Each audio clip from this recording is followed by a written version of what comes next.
Hi there. Welcome to the Dianthus KAL. I'm thrilled and honored that you chose to participate and for allowing me to share this beautiful design with you. Some fun facts. This is my first KAL ever.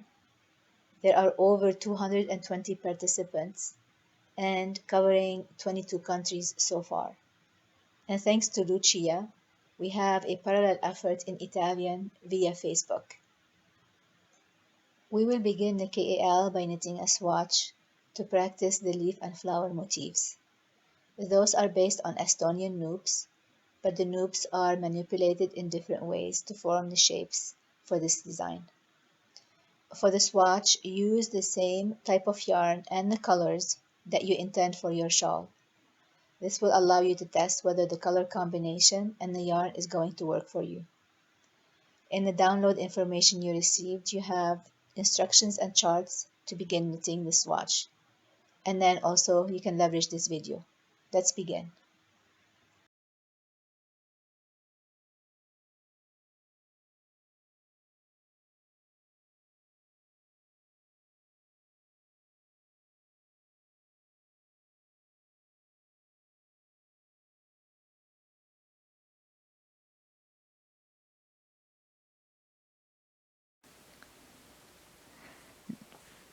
Let's deep dive now into knitting the swatch.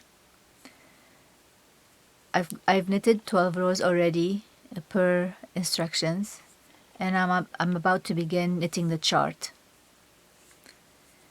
To do so, I will transfer the first 4 stitches from the left needle to the right needle. Those stitches are not worked for that row. That row is worked with the color B, which is the leaf color. And as I mentioned before, that color is not carried to the edge on either side of the work. And I will start next by working what I'm calling a Nup 5 by Nup 5 right crossing cable. Now, if I were to work a 1 by 1 right crossing cable, I would reach to the second stitch on the left needle. I would insert my right needle tip and knit that stitch. Then I would then insert my right needle tip into the first stitch, knit that, slip both stitches from the left needle, and here I have a 1 by 1 right crossing cable.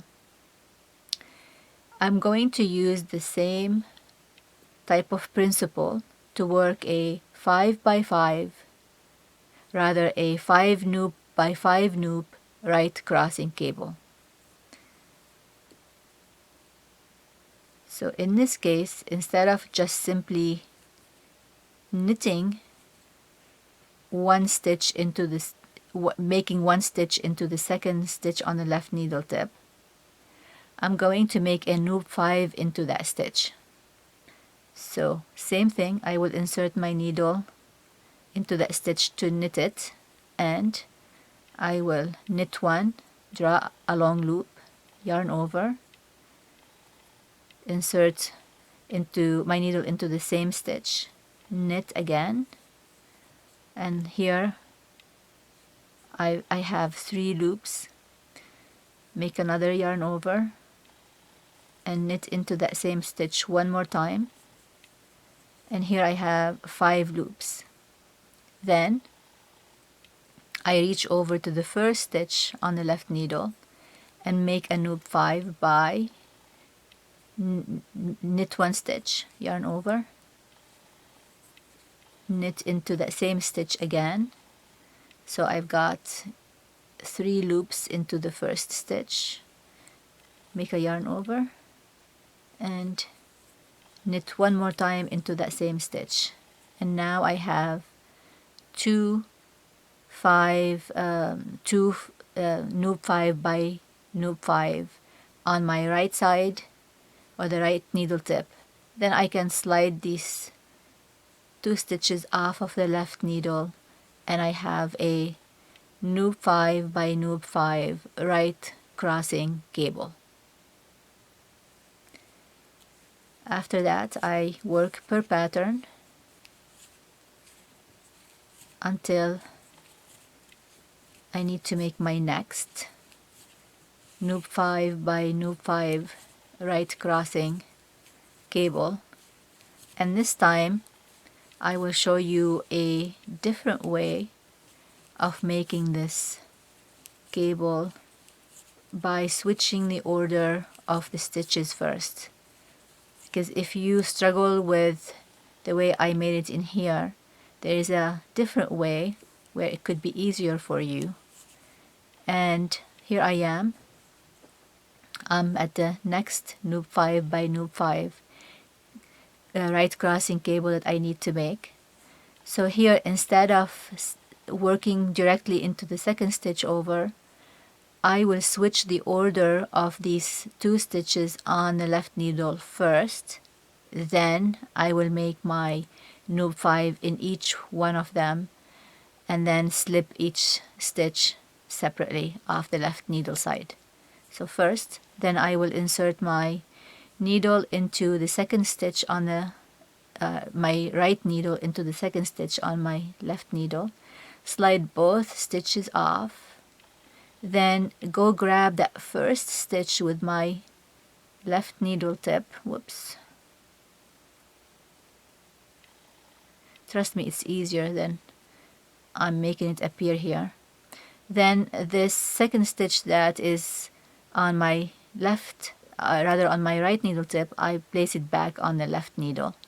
So now the stitches are already crossed. All I have to do is work a loop 5 in each one of them.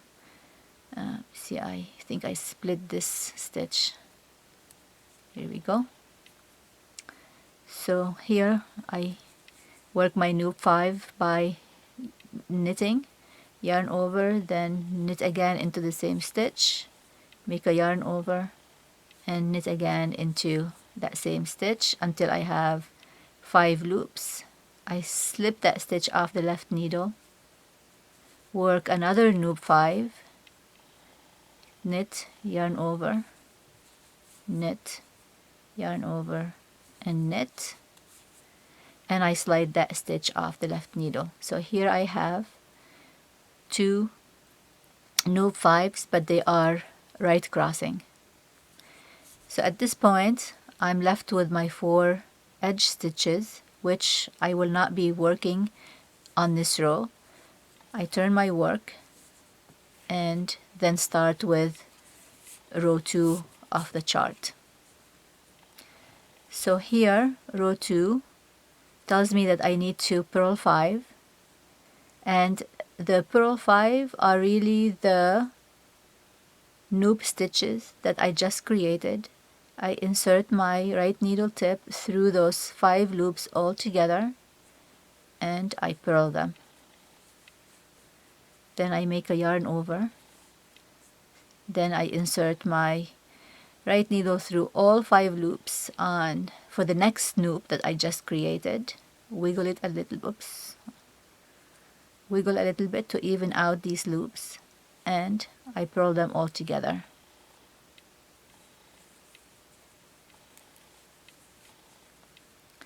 So I've just done that portion per row 2. Then the pattern says I need to knit 8.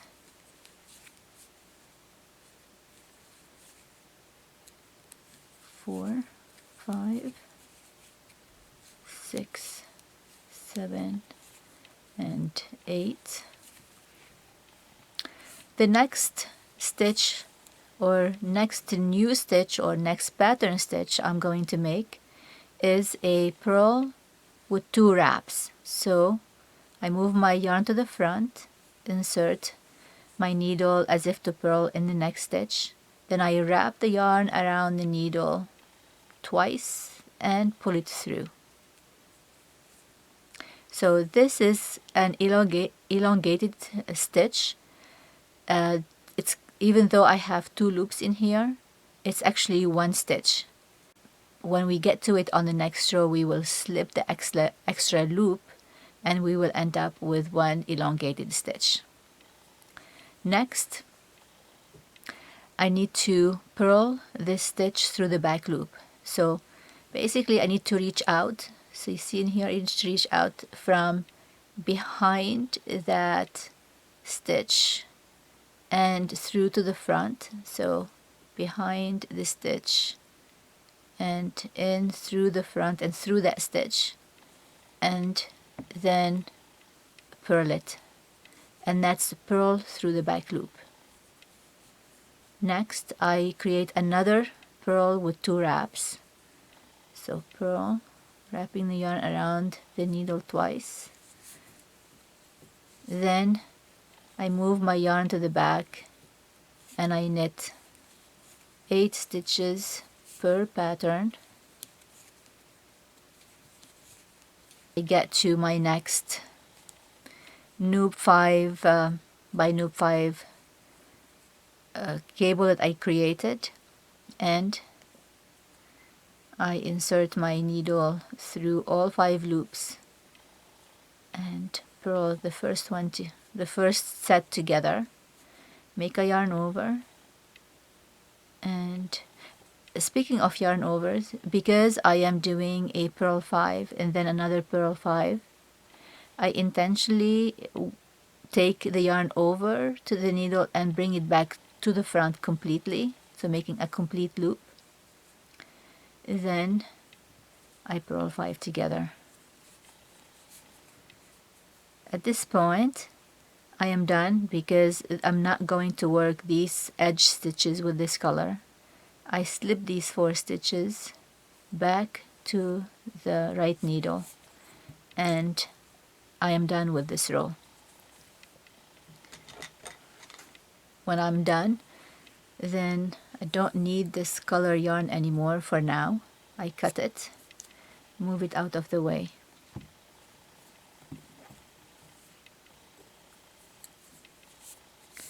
So here I am.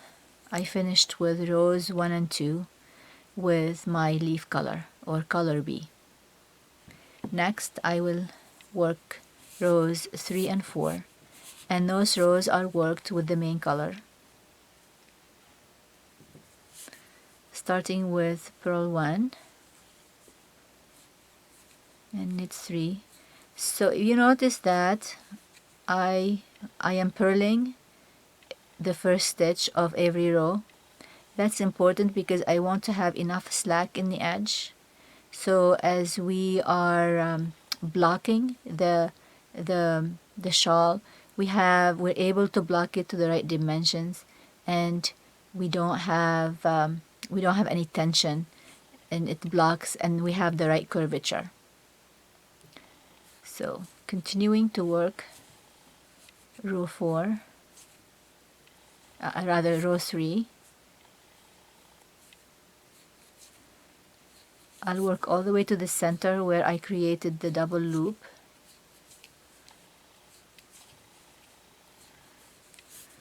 Here, as I'm working on a right side row, when I slip the stitch, first I'm going to release the extra loop, so it's going to be an elongated stitch.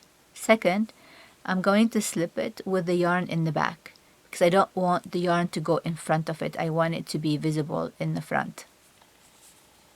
Then this stitch I need to knit through the back loop, so I insert my needle through the center and knit the back loop of it.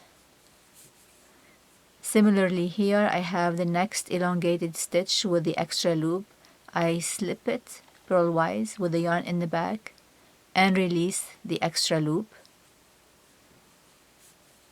and then I continue knitting to the end of the row. Now I am working row 4 and knitting to the center where I have some work to do, following my pattern.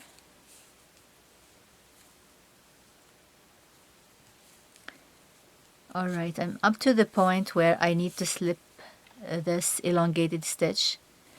And because I am working a wrong side row and I want this to be visible on the right side, then I slip it purlwise, but I keep the yarn in the front. Then the next thing I need to do is I need to purl this stitch through the back loop. As I did previously, I reach over to the back. If you have a hard time kind of reaching over, just put your needle tip through the stitch and pull it through, and then just grab on it like this. Then you can go behind and insert your needle from behind that stitch and through it, and then purl through the back loop like this. Then next, slip the next elongated stitch with the yarn in the front and continue working the row to the end. So here we are finished with rows 1 and 2, 3 and 4, and about to begin row number 5. So row number 5 is the row where we knit up to this point here in the center of the swatch, and we create our first flower. Before I get started, just want to explain that the flower is created actually in the 3rd row.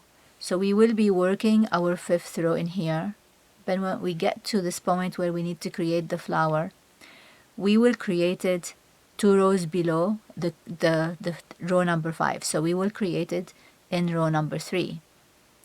And this basically what happens is that we'll insert the needle through the front of this twisted stitch right here, and we will create that loop in that stitch.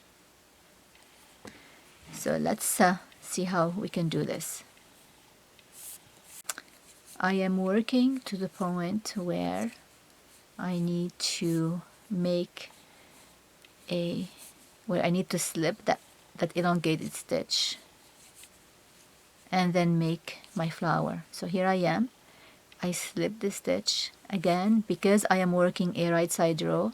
When I slip the stitch, I slip it with the yarn in the back, and then here I bring my flower color,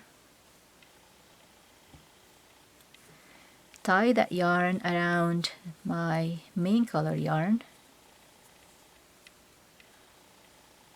and this knot here is a permanent knot, so you won't see it. Then I snuggle that all the way to the needle and just pull that tail behind, so I don't really need it. Then next step is I bring this main color yarn to the front because I want it to be captured within the loop as I work it, and there is no float in the back, so this yarn doesn't show behind that loop. And as a reminder, we are going to make this flower into the 3rd row. So it's this row in here. I insert my needle into that stitch from front to back and knit 1, then make a yarn over, insert the needle again into that same stitch, knit again, yarn over, knit. So the yarn over and knit, we repeat that process until we have 25 loops on the right needle. So we have 5 in here, yarn over, knit. So I have 7 now, yarn over, 9,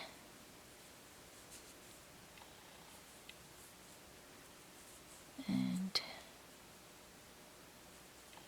11, and I want to keep these loops even and not tight. I want them to be elongated, so that's very important. Otherwise, you're going to overstretch the stitch in here and you're not going to get a result of this beautiful flower that is part of this design.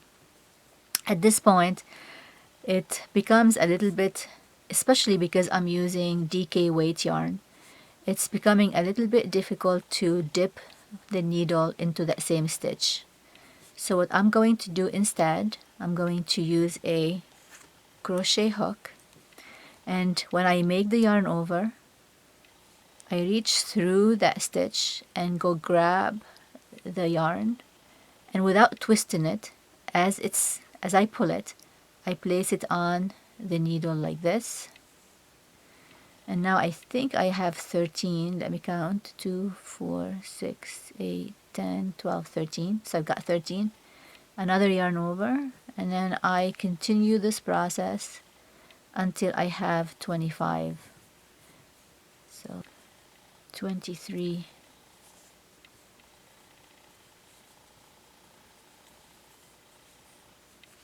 And the last one is 25. So here I have 25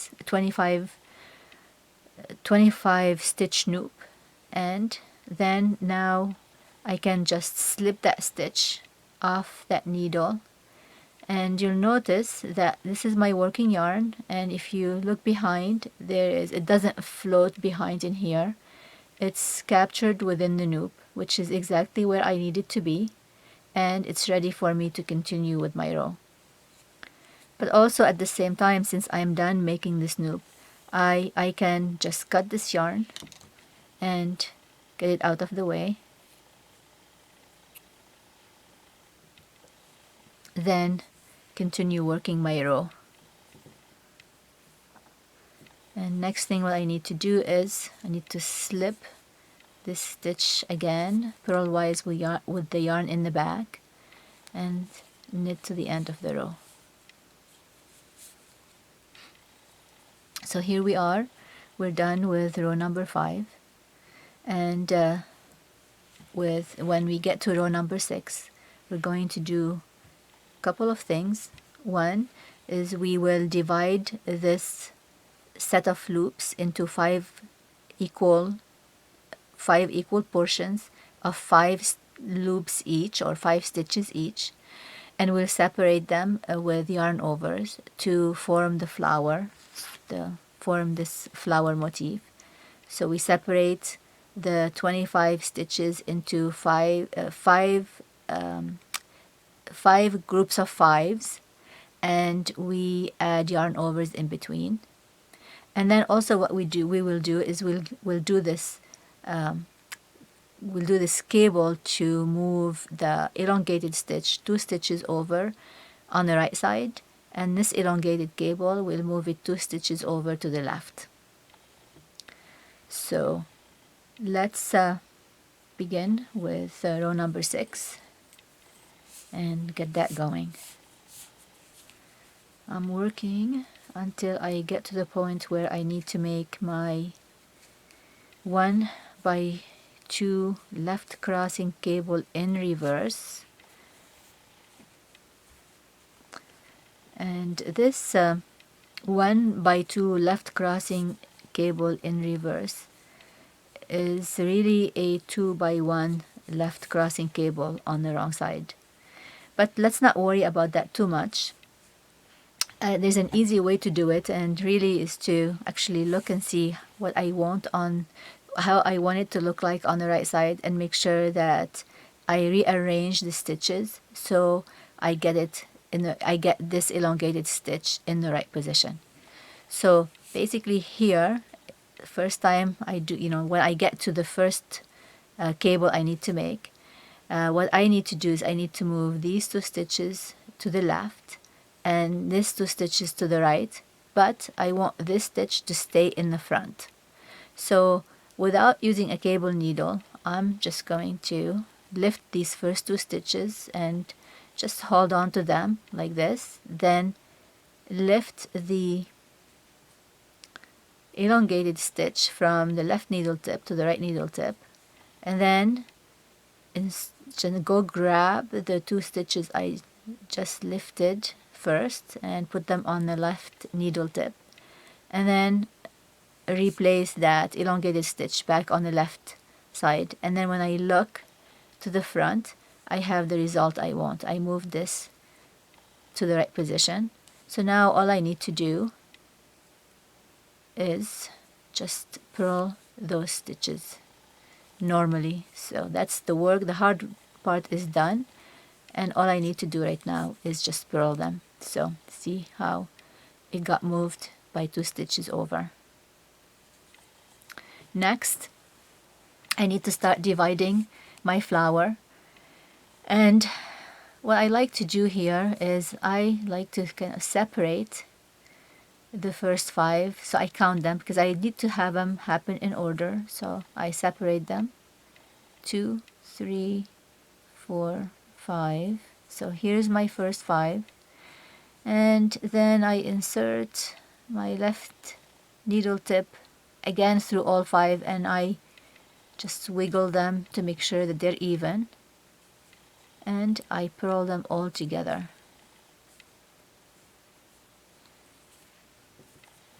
Make a yarn over. Then I need to separate the next 5. 1, 2, 3, 4, and 5. So here, this is my next set of 5s that I need to purl together.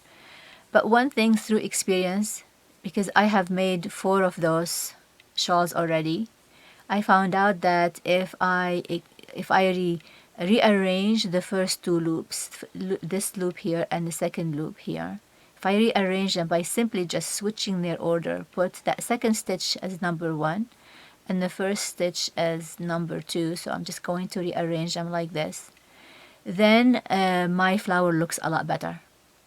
I have to do this rearrangement for the second group of 5 and for the fourth group of 5. The first, third, and fifth, I just purl the 5 loops together normally.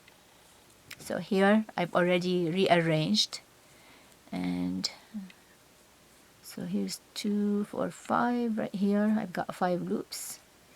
Then I purl them together again, tighten this a bit, yarn over. Then the third group of 5, so let's see, 1, 2, 3, 4, and 5. Just wiggle that like this, then purl them together straight up. No need to arrange the first and second loop. Yarn over. So here I'm to the fourth. 1, 2, 3, 4, and 5. Again here I will rearrange the order of the first and second, so the first becomes the second and the second becomes the first. Here's the 5 and purl those together, yarn over, and the last group of 5 I purl together straight up. So here I'm done. I've divided my 25 loops into 5 groups of 5. Then next I'm about to work my next gable on the other side. Here again, what's important is that this elongated stitch moves over to here to pass these 2 stitches and stays in the front on the right side. So what I'm going to do is going to insert my right needle tip into the second and third stitches, and I'm going to release all of the stitches off the left needle tip. Then go grab that long elongated stitch with my left needle tip, then replace the 2 I just picked up with my right needle tip, and then purl normally. And here we go. If I flip back, then this elongated stitch went into the right direction and by 2 stitches. So I continue. to the end of the row.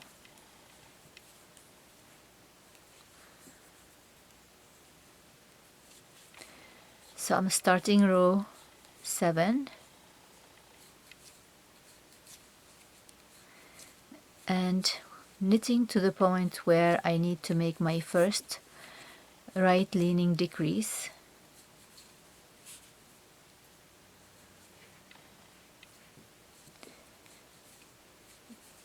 The first right leaning decrease is the decrease line happens with the first flower petal.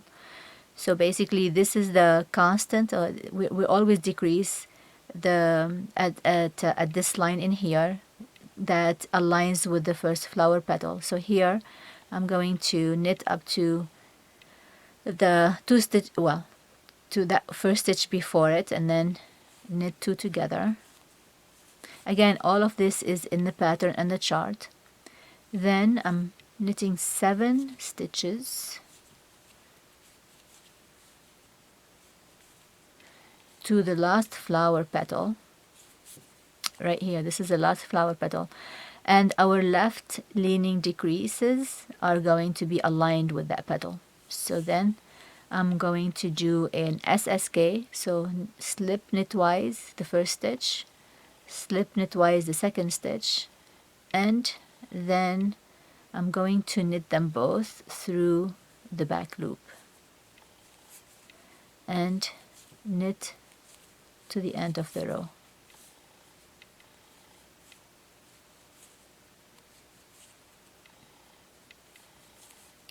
I finished row 7 and I'm working row 8, and to the point where I need to make my first decrease, and I'm almost there. One more. So here on the side where I made an SSK on the right side, I need to make an SSP or slip purl through the back loop on the wrong side.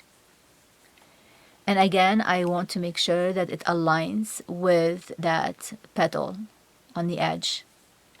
So to do an SSP, I slip knitwise the first stitch, I slip knitwise the second stitch, I replace them back, or I transfer them back to the left needle. Then, as I did with my purl through the back loop, I do similarly, but I reach back behind and I insert my needle behind both stitches together, and then I purl them through the back loop and knit, or rather purl 7 stitches and get to my next decrease line, which is here where I've done a knit 2 together on the right side. I do a purl 2 together on the wrong side. So here I purl 2 together. Oops. Then I work to the rest of the row. Here we are. We worked up to row 8 on the chart, and we need to finish row 9 and 10. But row 9 is similar to what we did on row 7, and doing our knit 2 together here and SSK on the side in here. And row 10 is we don't need to decrease anymore, so it's a straight.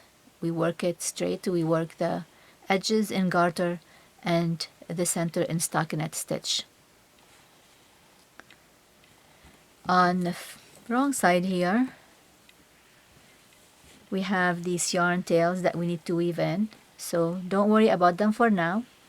I will have another video to show you how to weave in these tail ends, both on the edge in here and within this loop, so that they become completely transparent. And like in here, in in this swatch in here, all of these yarn tails have been weaved along with the row in here and within the loop in such a way where they are invisible, and then also they are almost impossible to unravel. This is coming up in a future video. That I hope that you've enjoyed watching this video and that you found it useful. Until next time, thank you for watching and happy knitting.